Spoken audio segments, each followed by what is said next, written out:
Assalamu alaikum. My name is Taimur Khalid and you are watching Taimur Khalid YouTube channel. Now today's our topic is consignment accounts. In this lecture we will discuss about the important terms and concepts being used in consignment account. The number one is called performa invoice. अब हमने lecture number 2 के अंदर discuss किया था कि ये किया था कि डिफरेंस क्या होता है गुड्स कंसाइंड और गुड्स सोल्ड के अंदर, और उसमें हमने बात की थी डिफरेंट एलिमेंट्स यानी basis of elements of differences between goods consigned and goods sold. उसमें जो पॉइंट नंबर 6 था दैट वाज फॉरवर्डिंग डॉक्यूमेंट, और हमने बात की थी कि इन केस ऑफ कंसाइनमेंट जो फॉरवर्डिंग डॉक्यूमेंट यूज़ होगा that would be proforma invoice, but in case of sale जो फॉरवर्डिंग डॉक्यूमेंट या फॉरवर्डिंग लेटर यूज़ होता है दैट इज़ सिंपली इनवॉइस।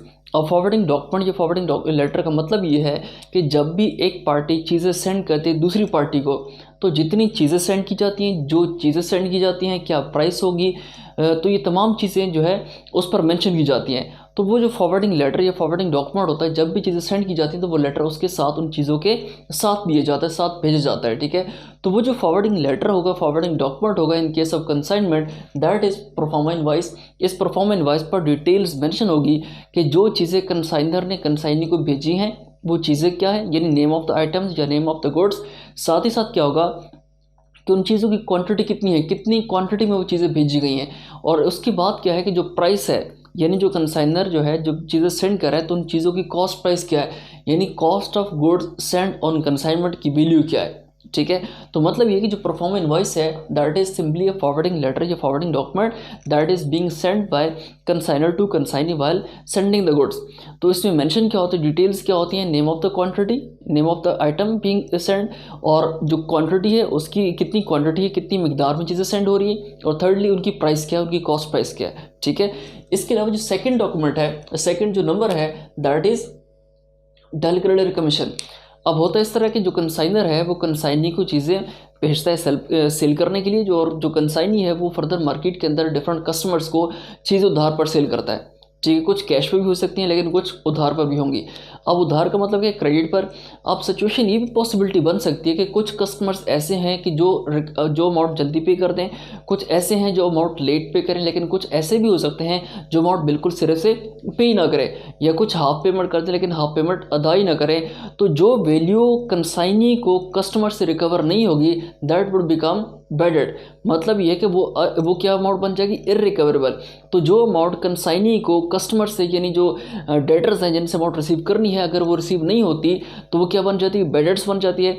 अब बेडेड्स एक्सपेंस होगा कंसाइनी का या कंसाइनर का, ये डिसाइड करेगा डेलगेटेड कमीशन। तो डेलगेटेड कमीशन अगर कंसाइनर कंसाइनी को दे रहा है और ऐसी रीज़न है कि due to negligence of consignee या किसी भी वजह से कंसाइनी को अमाउंट रिकवर नहीं होती डिफरेंट कस्टमर से, तो जो अमाउंट बेडेड बन जाती है वो अल्टीमेटली हेडेक या एक्सपेंस किसका होगा, कंसाइनी का, ना कि कंसाइनर का, ठीक है। अगर कंसाइनर डेलगेटेड कमीशन कंसाइनी को दे रहा है इसका मतलब ये है कि अगर कोई अमाउंट बेडेड हो जाती है, ठीक है, तो वो किसका एक्सपेंस होगा, कंसाइनी का, वो कंसाइनर का एक्सपेंस नहीं होगा। जब वो कंसाइनर का एक्सपेंस नहीं होगा तो फिर वो कंसाइनमेंट अकाउंट के अंदर रिकॉर्ड नहीं होगा। लेकिन अगर कंसाइनर सिंपल कमीशन दे रहा है कंसाइनी को, सिंपल कमीशन दे रहे कंसाइनी को, इस केस में अगर कोई अमाउंट बेडेड हो जाती है, कोई अमाउंट रिकवर नहीं होती कस्टमर से, तो फिर जो अमाउंट बेडेड होगी वो किसका एक्सपेंस होगा, कंसाइनर का एक्सपेंस होगा, कंसाइनी का एक्सपेंस नहीं होगा। जब वो कंसाइनर का एक्सपेंस हो तो फिर कंसाइनमेंट अकाउंट के अंदर भी रिकॉर्ड होगा with the name of consignee, ठीक है। तो सिंपल सी बात यह है कि जो डेलगेटेड कमीशन है अगर अमाउंट रिकवर नहीं होती, कोई अमाउंट बेडेड बन जाती है, तो फिर वो हेडेक किसका होगा, एक्सपेंस किसका होगा, कंसाइनी का, ना कि कंसाइनर का।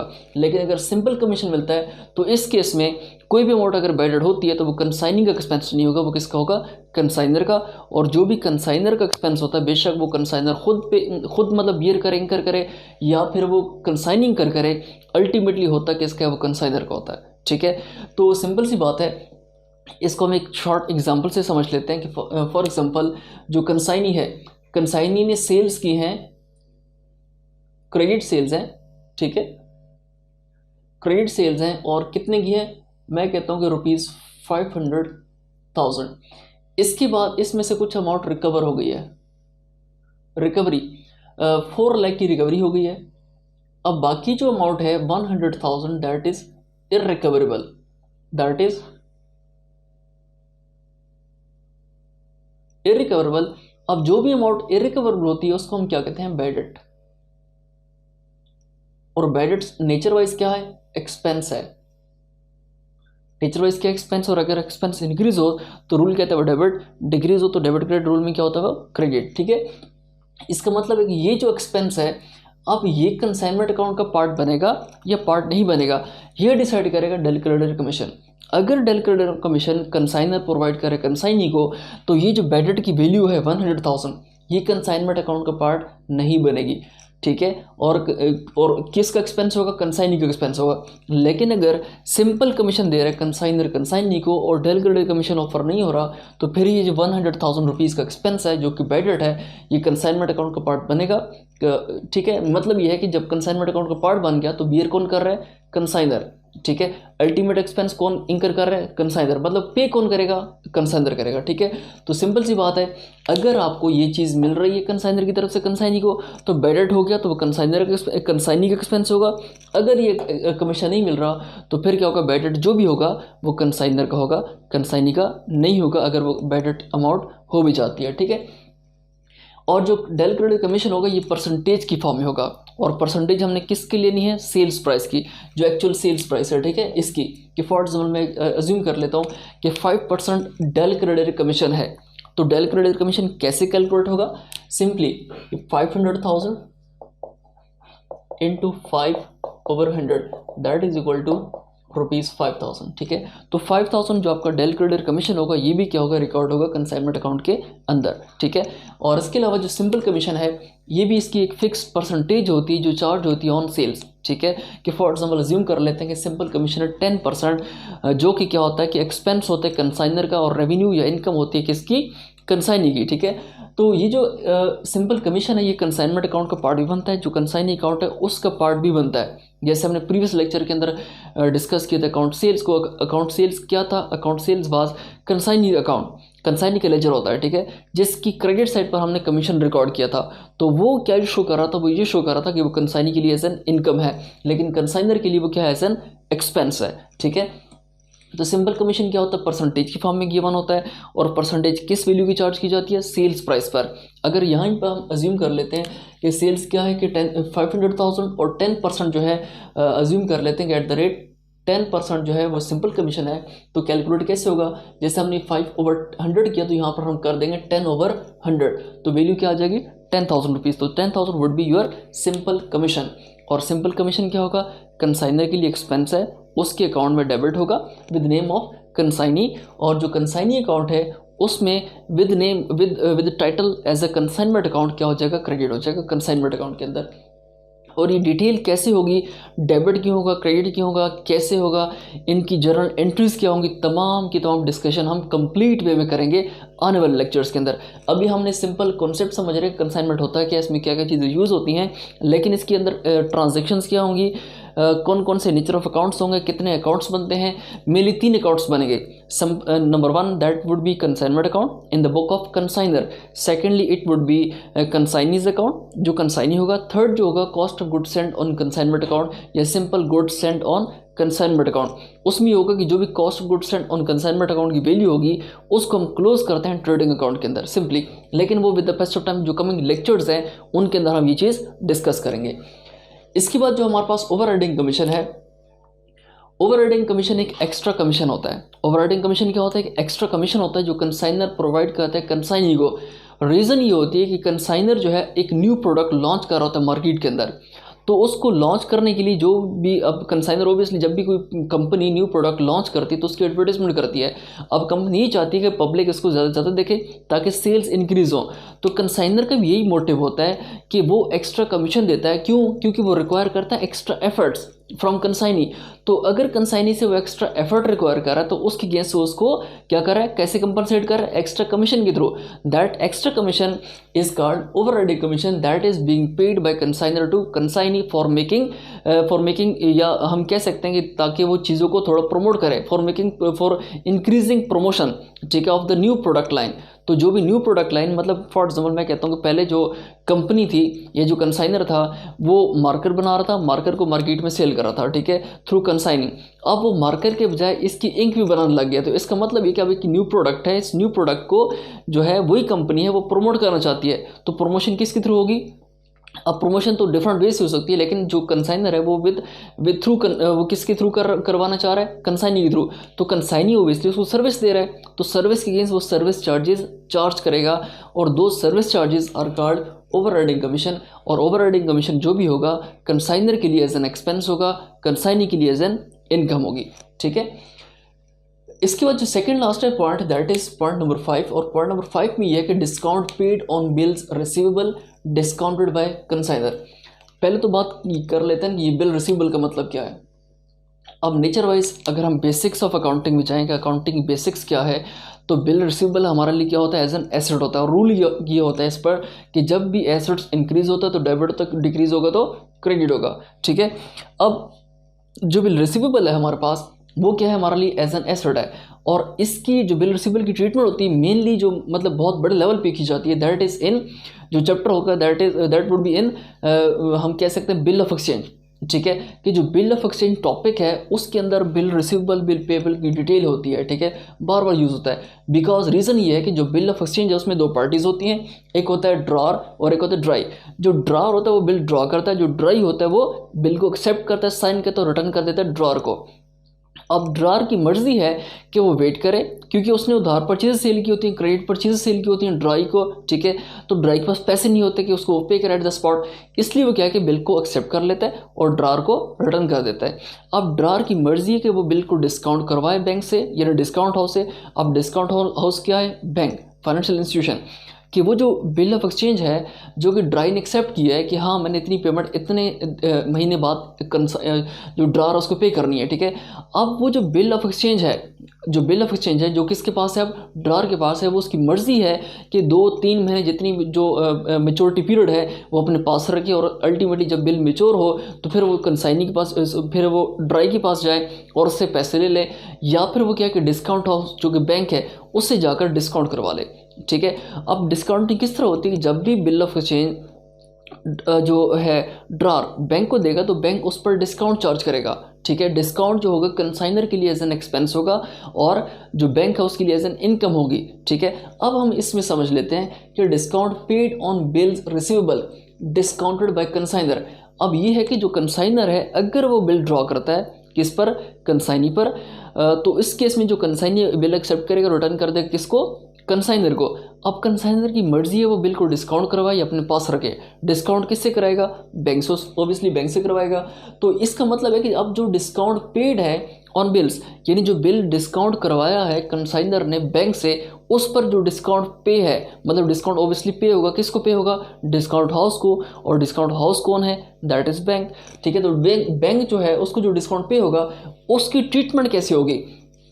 अब ये है कि अगर वो कंसाइनमेंट में एक्सपेंस ट्रीट होता है, ठीक है, अगर वो ट्रीट होता है एज ए कंसाइनमेंट एक्सपेंस, यानी जो भी बिल रिसीवेबल है उस पर जो डिस्काउंट पे हुआ, अगर वो डिस्काउंट पेड ट्रीट होता है एज ए कंसाइनमेंट एक्सपेंस, तो फिर वो कंसाइनमेंट अकाउंट के अंदर क्या होगा? डेबिट होगा, एज एन एक्सपेंस होगा, यानी कंसाइनमेंट अकाउंट के अंदर रिकॉर्ड होगा। अगर वो डिस्काउंट पेड जो है बिल रिसीवेबल पर या बिल्स रिसीवेबल पर, अगर वो कंसाइनमेंट एक्सपेंस ट्रीट होता है, अगर हम if it is treated as consignment expense then it would be recorded in consignment account, ठीक है। लेकिन अगर हम इसको जो भी डिस्काउंट पे है बैंक को पे किया, डिस्काउंट हाउस को पे किया, अगर वो कंसाइनमेंट एक्सपेंस ट्रीट नहीं हो रहा, if it is not treated as consignment expense but it is treated as financial charge, तो फाइनेंशियल चार्जेस यानी जो फाइनेंशियल चार्जेस होते हैं, इंटरेस्ट एक्सपेंस वगैरह, ठीक है, टैक्स एक्सपेंसेस, ये किसका पार्ट बनते हैं? प्रॉफिट लॉस अकाउंट का। तो अगर वो कंसाइनमेंट एक्सपेंस ट्रीट नहीं हो रहा तो फिर वो क्या ट्रीट होगा? फिर वो ट्रीट होगा एज ए फाइनेंशियल चार्ज। और फाइनेंशियल चार्ज के केस में हम उसी डिस्काउंट को लेकर जाएंगे प्रॉफिट लॉस अकाउंट में, इनकम स्टेटमेंट में, ठीक है। फिर वो कंसाइनमेंट अकाउंट का पार्ट नहीं बनेगा, ठीक हो गया।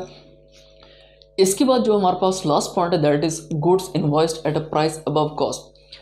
अब इसका मतलब सिंपल ये है कि जो कंसाइनर है अक्सर औकात ये होता है कि कंसाइनर जो है जितनी कॉस्ट होती चीज़ों की उतनी कॉस्ट ही लगाकर कंसाइनी को भेजता है, सेंड करता है for the purpose of sale, कि हाँ ये चीज़ें इतनी की हैं, इतनी कॉस्ट मुझे भी इंकर हुई और आपने ये कॉस्ट प्राइस है इन चीज़ों की, आपने इतनी प्राइस पर सेल करना है, एक डिफाइन होगी वैल्यू। लेकिन कभी कभार ये होता है कि जो कंसाइनर है वो जो वैल्यू होती है, जो कॉस्ट प्राइस होती है, उससे अबव कॉस्ट पर कंसाइनी को बताता है कि हाँ ये चीज़ों की कॉस्ट इतनी है, अब आपने इतनी की सेल करनी है। फॉर एग्जांपल मैं कहता हूँ कि जो चीज़ों की कॉस्ट है, real cost that is ₹100। For example बात कर रहा हूँ, एग्जांपल ले रहे हैं कि ₹100 चीज़ों की क्या है, कॉस्ट प्राइस है, यानी cost of goods sent on consignment in real sense that is ₹100। लेकिन जो कंसाइनर ने जब चीज़ें सेंड की कंसाइनी को for the purpose of sale, उसने कहा कि इनकी कॉस्ट 110 नहीं है, इसकी इन चीज़ों की कॉस्ट क्या है, 120 है। यहाँ तक रियलिटी में जो कॉस्ट थी दैट वाज ₹100, जो कंसाइनर बता रहे कंसाइनी को दैट इज़ 120, और फिर वो ये कह रहा है कि 120 तो इनकी कॉस्ट है, आपने इनको सेल करना है 135 पे। इसका मतलब ये कि प्रॉफिट पर प्रॉफिट कमाया जा रहा है from the side of consignor. ठीक है, कि पहले उसने प्रॉफिट मार्जिन यहाँ पर रखा, ठीक है, ये क्या होता है आपके पास मार्कअप, ठीक है, और फिर उसके बाद ये आपके पास क्या ये रखा। अब मार्कअप मार्जिन क्या होता है, मार्जिन जो है जो भी प्रॉफिट होता है यानी gross profit on sales price, और मार्कअप क्या होता है, gross profit on cost price. ठीक है, ट्रीटमेंट कैसी होती है, डिटेल क्या होती है, ट्रीटमेंट कैसी होती है, सारी डिटेल हम इंशाल्लाह किसी लेक्चर के अंदर डिस्कस करेंगे। ठीक है, तो मार्कअप क्या होता है, जो gross profit on cost price, ठीक है, और मार्कअप क्या होता है, gross profit on sales price. ठीक है, इसका मतलब ये है कि इसको हम डिटेल में समझ लेंगे, लेकिन अभी हम इस चीज़ को समझ लेते हैं। चीज़ों की कॉस्ट थी 100, जो कंसाइनर ने कंसाइनी को बताया कि ये कॉस्ट इनकी 120 है और आपने सेल करनी 135 पे। मतलब ये जो कंसाइनर है वो प्रॉफिट पर प्रॉफिट कमा रहा है, और कंसाइनी को सिर्फ ये पता है कि इनकी कॉस्ट इतनी और इतनी की सेल करनी है। ठीक है, अब होगा ये कि इस चीज़ को सॉल्व करने के लिए हमने लोडिंग और अनलोडिंग करनी है। अब कंसाइनर ने क्या किया कि कंसाइनर ने ये चीज़ लोड कर दी, अपनी तरफ से लोड कर दी, तो हमने क्या करना होता है, हमने जो चीज़ उनका जो प्रॉफिट कैलकुलेट करना होता है वो कॉस्ट प्राइस के लिहाज से करना होता है। यानी जो प्रॉफिट ऑन कंसाइनमेंट है, ये जो लॉस ऑन कंसाइनमेंट जो भी कैलकुलेशन होती है वो with respect to cost price करनी होती है। लेकिन अगर प्राइस अबव कॉस्ट है तो इसके मतलब ये कि जो भी वैल्यू लोड हुई है, जो एक्स्ट्रा वैल्यू चार्ज कर रहा है कंसाइनर कंसाइनी को, मतलब कंसाइनी को नहीं, मतलब ये कि चार्ज तो मार्केट में कर रहा है लोगों को, कस्टमर को, लेकिन कंसाइनी को भी वो गलत वैल्यू ट्रीट कर रहा है, बता रहा है, तो इसकी हमने क्या करनी होती है, अनलोडिंग। ठीक है, तो लोडिंग अभी क्या होती है, हुई होती है, मतलब ये अगर कंसाइनमेंट अकाउंट है, अगर ये कंसाइनमेंट अकाउंट है तो यहाँ इस तरफ जो cost of goods sent on consignment record होती है वो वैल्यू लोडेड होती है, मतलब वो 100 नहीं होगी, वो 120 रिकॉर्ड होगी। तो इसकी हमने लोडिंग करनी होती है ऑपोजिट साइड पर। तो जितनी लोडिंग जितनी परसेंटेज के लिहाज से गिवन होती है, हमने उसकी लिहाज से उतनी परसेंटेज के लिहाज से उसकी लोडिंग करनी होती है। फॉर एग्जांपल अगर 10% अबव कॉस्ट है तो 10/100 कर देंगे, 10/110 कर देंगे। ठीक है, फॉर एग्जांपल वैल्यू क्या थी 120, इसको हम 10 से मल्टीप्लाई और 110 से डिवाइड कर देंगे, जो वैल्यू आएगी उस वैल्यू को हम इस तरफ यानी इस तरफ क्रेडिट साइड पर रिकॉर्ड कर देंगे, तो वैल्यू क्या हो जाएगी, मूव कर जाएगी कॉस्ट प्राइस पे। ठीक है, और ये जो प्रोसेस होगा, this process is called unloading. ठीक है, लोडिंग किसने की थी, कंसाइनर ने, और फिर हमने उसको प्रॉफिट यानी हमने जो प्रॉफिट कैलकुलेट करना होता है वो with respect to cost price करना होता है, इसलिए हम क्या करते हैं, उस वैल्यू की अनलोडिंग कर लेते हैं। ठीक है, तो ये कॉन्सेप्ट मेनली जो चीज़ यूज़ होती है वर्ब लेवल पे यूज़ होती है, यानी बीकॉम पार्ट 2 के लेवल पे यूज़ होती है। तो अगर हम बात करें हाईकॉम पार्ट 2 के लेवल की, तो पार्ट 2 के लेवल पे ये चीज़ गिवन नहीं होती, आपके सिलेबस में ये चीज़ गिवन नहीं होती, आपके सिलेबस मोस्टली चीज़ कॉस्ट प्राइस पर ही गिवन होती है। अगर कॉस्ट प्राइस पे ना हो, इनवॉइस प्राइस पे गिवन भी हो, तो क्वेश्चन के अंदर कॉस्ट प्राइस मेंशन ज़रूर होती है, तो आप वो कॉस्ट प्राइस पिक करेंगे, आप वो इनवॉइस प्राइस पिक नहीं करेंगे। ठीक है, तो कॉस्ट प्राइस पिक करें, आप में कोई इन्वॉइसिंग मतलब कोई उसमें लोडिंग अनलोडिंग का कोई कॉन्सेप्ट नहीं है सच। ठीक है, लेकिन क्योंकि पार्ट है कंसाइनमेंट अकाउंट्स का, तो समझाना आपको लाजमी है। बीकॉम पार्ट 2 के लेवल पे ये चीज़ ट्रीट होती है, लेकिन आईकॉम पार्ट 2 के लेवल पे ये चीज़ ट्रीट नहीं होती है। ठीक है, तो सिंपल सी बात यह है कि हमारे पास ये कुछ टर्म्स थी इंपॉर्टेंट, इसके अलावा कुछ फर्दर टर्म्स रहती हैं अभी तक। स्टिल नॉर्मल लॉस, अब नॉर्मल लॉस में क्या फ़र्क होता है, नॉर्मल लॉस अगर हो तो वो ट्रीट होता है नहीं होता, कहाँ पे होता है, कैसे होता है, जो एबनॉर्मल लॉस है वो ट्रीट होता है नहीं होता, कैसे होता है, रिकॉर्ड होता है रिकॉर्ड नहीं होता, इसके अलावा कोई फार्मूला यूज़ होता है उसके लिए यूज़ नहीं होता, वो भी हमने डिटेल में डिस्कशन करनी है। ठीक है, इसके अलावा हमारे पास एक दो चीज़ें और भी हैं जो हमने फर्दर डिस्कस करनी है। इसके बाद एक और लेक्चर होगा that would be on the basis of natures of account being used in consignment. जिसमें हमने बात की थी 3 तरह के अकाउंट्स होते हैं, ठीक है। उन तीनों अकाउंट्स को हम बनाएंगे, उनका प्रॉपर फॉर्मेट डिस्कस करेंगे कि यहाँ पे चीज़ ये रिकॉर्ड होती है, इस तरफ ये रिकॉर्ड होती है, इसकी तरफ ये रिकॉर्ड होती है। उसके बाद एक लेक्चर होगा, प्रॉपर टोटल लेक्चर होगा किसका, जर्नल एंट्रीज का। और उस जर्नल एंट्रीज में हमने देखेंगे कि पूरे कंसाइनमेंट अकाउंट के अंदर कौन कौन सी पॉसिबल जर्नल एंट्रीज हैं। हम पूरा जर्नल बनाएंगे, जर्नल के अंदर हम एंट्रीज करेंगे, फिर एंट्रीज के लिहाज से आपको नेक्स्ट क्वेश्चंस की तरफ मूव कराऊंगा, ठीक है।